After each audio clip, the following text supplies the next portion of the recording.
आषाढी एकादशीच्या पावन पर्वानिमित्त देगलूर येथील श्री गजानन महाराज मंदिर व श्री दत्तोत्रय मंदिर संस्थान बापू मार्केट यांच्या संयुक्त विद्यमाने श्री विठ्ठल रखुमाई यांच्या पालखी व भव्य शोभायात्रा दिंडीचे भक्तिमय वातावरणात आयोजन करण्यात आले।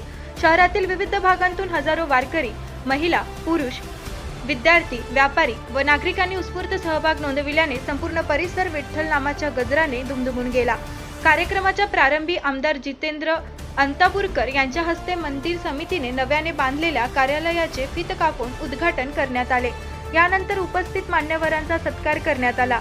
यावेळी शिवाजीराव देशमुख बळेगावकर, देगलूर नगर परिषदेचे बालाजी टेकाळे, लक्ष्मीकांत पदमवार, नगरसेवक अनिल गोन्नलवार, ध्याडेअप्पा, बालाजी मैलागिरे, संजय जोशी, पत्रकार श्याम बद्देवार, श्रीधर दीक्षित, नरहरी कोलगणे, मंदिर विश्वस्त समितीचे अध्यक्ष रमेश अण्णा कंतेवार, काशीनाथ डुब्बेवार, सूर्यकांत गंदेवार, अशोक साखरे, अशोक पेन्शनवार, दिनेश मुनकिलवार, सायलू तैदलवार, डॉक्टर बंदमवार, सहाय्यक पोलीस निरीक्षक किरण कुलकर्णी धुळेकर यांच्यासह अनेक मान्यवर उपस्थित होते।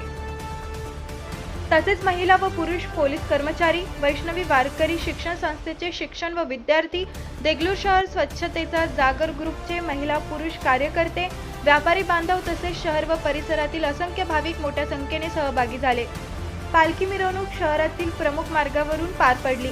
मिरवणूक मार्गावर अनेक ठिकाणी भाविकांनी घरासमोर सडा सारवण करून आकर्षक रांगोळ्या काढल्या, तसेच पुष्पवृष्टी करून पालखीचे स्वागत केले। अनेकांनी श्री विठ्ठल रखुमाईची पूजा करून दर्शनाचा लाभ घेतला। विविध ठिकाणी फराळ, केळी वाटप आणि पिण्याच्या पाण्याची व्यवस्था करण्यात आली होती। पालखी मिरवणूक मंदिरात परतल्यानंतर महाआरती करण्यात आली। त्यानंतर सर्व भाविकांना प्रसाद व फराळाचे वाटप करण्यात आले। आषाढी एकादशीच्या निमित्ताने आयोजित या भक्तिमय सोहळ्यामुळे देगलूर शहरात वारकरी संप्रदायाची परंपरा, सामाजिक एकोपा आणि आध्यात्मिक वातावरणाचा सुंदर संगम अनुभवायला मिळाला। कार्यक्रमाच्या यशस्वी आयोजनाबद्दल मंदिर संस्थानाच्या पदाधिकाऱ्यांचे आणि सर्व स्वयंसेवकांचे भाविकांनी कौतुक केले।